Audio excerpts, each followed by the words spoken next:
The night doesn't fall anymore, it presses down. Streets once loud with engines and impatience now breathe in short, nervous intervals. Porch lights flicker like dying stars, not as comfort, but as signals. Somewhere far away, glass breaks. Somewhere closer, footsteps hesitate, then multiply. This is the moment when a house stops being a home and starts being a statement. Most people still think danger announces itself. Sirens, shouting, chaos on cue. Reality is quieter and far crueler. The real threat moves slowly, watching patterns, counting lights, reading silhouettes behind curtains. When order dissolves, curiosity becomes predatory. Your front door is no longer an entrance, it's an evaluation. And most homes fail that test without ever realizing it. Here's the uncomfortable truth no one likes to sell. Security systems are built for normal days, not broken ones. They assume response, accountability, consequence. When those vanish, noise loses its power and visibility becomes liability. A loud house doesn't scare desperate people, it attracts them.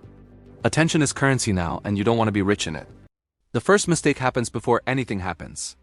People reinforce doors but forget behavior. They stock tools but ignore routines. They prepare for force instead of perception. In unstable environments, the mind decides long before the hands act. If your house looks occupied, predictable, emotionally loud, it becomes interesting. Interesting is deadly. There's a phase in every collapse where fear hasn't peaked yet, but patience has. This is when testing begins. A knock that lingers too long.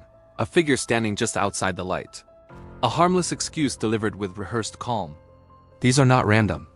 They are probes, and your response teaches more than your locks ever will. Science doesn't call this evil. It calls it assessment behavior. Humans under stress revert to efficiency, not morality. They seek low risk, high reward. Houses are scanned like terrain. Noise, light, smell, timing. Every signal you emit answers a question you didn't know was being asked. By the time most people understand this, they're already reacting instead of shaping the environment. And reaction is expensive. Control, once lost, is hard to buy back. The goal isn't to look strong. It's to look irrelevant. Because in a world without order, the safest house is the one no one bothers to remember. Morning doesn't reset anything. It only exposes what survived the night. Trash sits untouched, doors stay closed longer than usual, and sounds carry farther than they should. In this phase, people start moving with purpose, not panic. That's worse. Purpose means selection. And houses are no longer shelters. They're resources waiting to be evaluated.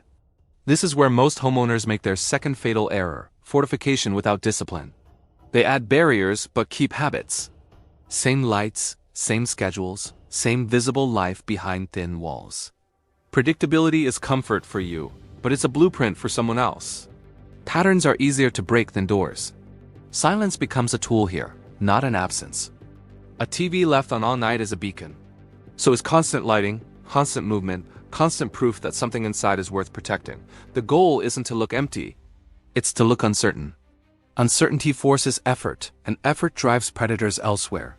There's a psychological threshold most intruders won't cross unless rewarded. Every extra step, every unclear signal, every delay increases mental cost. Humans under stress avoid complexity. They choose the option that feels faster, quieter, safer. If your house introduces doubt, it quietly removes itself from the list. This is where environment matters more than equipment. Sound dampening beats alarms. Light control beats visibility. Obstruction beats confrontation. You're not building a fortress, you're shaping a decision. The best defense happens before intent hardens into action. People love the idea of control panels and reinforced hardware. What actually works is behavioral camouflage. Reduced noise, irregular presence, managed visibility. These are boring strategies, which is exactly why they work. Chaos feeds on drama, not restraint. By now, the neighborhood has changed. Not violently, but psychologically. Trust thins, observation sharpens. Everyone is watching everyone else, quietly calculating. And in that silent math, the houses that fade into the background survive longer than the ones trying to look prepared. By the third phase, the environment has learned you exist. Not by name, not by face, but by presence. Small details accumulate. A window that never opens. A door that never creaks. A house that neither decays nor performs. This is when attention either fades or sharpens. And the difference is decided by how well you manage pressure without broadcasting it. Stress makes people loud. Emotion leaks through walls faster than sound. Raised voices, sudden movements, repetitive pacing. These are signals even if you never step outside. In unstable conditions, people don't listen for noise alone. They listen for rhythm. Erratic rhythm suggests fear. Fear suggests opportunity. This is where internal control becomes more important than external defense. The safest houses are emotionally boring. No arguments, no sudden bursts of activity, no visible frustration. Calm is not just a mental state, it's a tactical advantage. It slows your movements, sharpens your judgment, and keeps your signals clean. Resource management now defines survival time. Not stockpiles, but usage patterns. Cooking smells that travel. Garbage that accumulates. Water use that becomes visible. Every necessity has a footprint, and footprints tell stories. The goal is not to eliminate them, but to fragment them. Nothing consistent.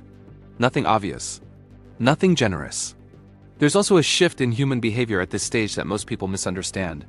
Violence is still rare, but entitlement is growing. People begin to justify intrusion morally. Not as theft, but as correction. They convince themselves they deserve what you have. This is the most dangerous mindset you'll face because it feels righteous. At this point, confrontation avoidance becomes critical. Not cowardice calculation. Winning a conflict may cost less than losing one, but both are expensive. Injuries compound. Noise escalates. Memory spreads. Every interaction leaves a trace, and traces invite follow-ups. Staying untouched is worth more than being dominant. The houses that fail here usually fail slowly. A small kindness given too openly. A routine broken once unnoticed. A defensive gesture that looks like preparation instead of irrelevance. People remember anomalies. They talk about them quietly, and quiet conversations are where targets are born.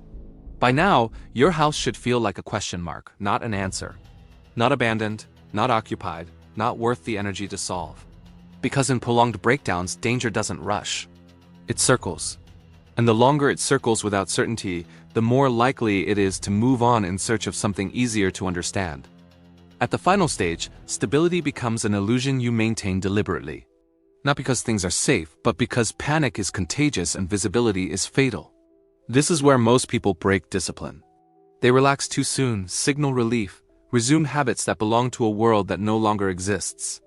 And the environment notices immediately. Survival here is no longer about threat prevention. It's about threat fatigue. People are tired, hungry, emotionally depleted. Fatigue lowers standards. Desperation sharpens shortcuts. This is when mistakes spike, not because danger increases, but because patience collapses.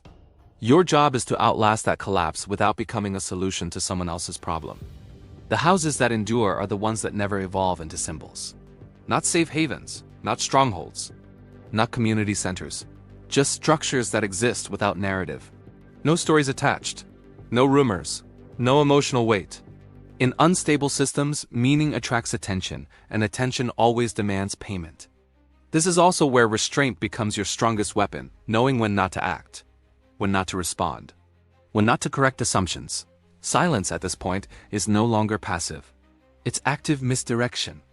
Let people fill gaps with uncertainty instead of answers. Uncertainty slows action better than fear ever could. Psychologically, humans seek resolution. Clear outcomes, clear winners, clear losses. A house that offers none of that becomes mentally exhausting to consider. And exhausted minds choose easier paths. This is not about hiding forever. It's about surviving the phase where most damage happens, when systems fail slowly, not explosively. Eventually, conditions shift. Order returns partially, unevenly, imperfectly. When it does, the houses still standing won't be the loudest, the toughest, or the most prepared on paper. They'll be the ones that stayed unremarkable while everything else competed to be noticed. Because when the police disappear and social order fractures, survival doesn't belong to the aggressive. It belongs to the forgettable. And in a world that feeds on attention, being ignored isn't weakness. It's the last quiet form of control.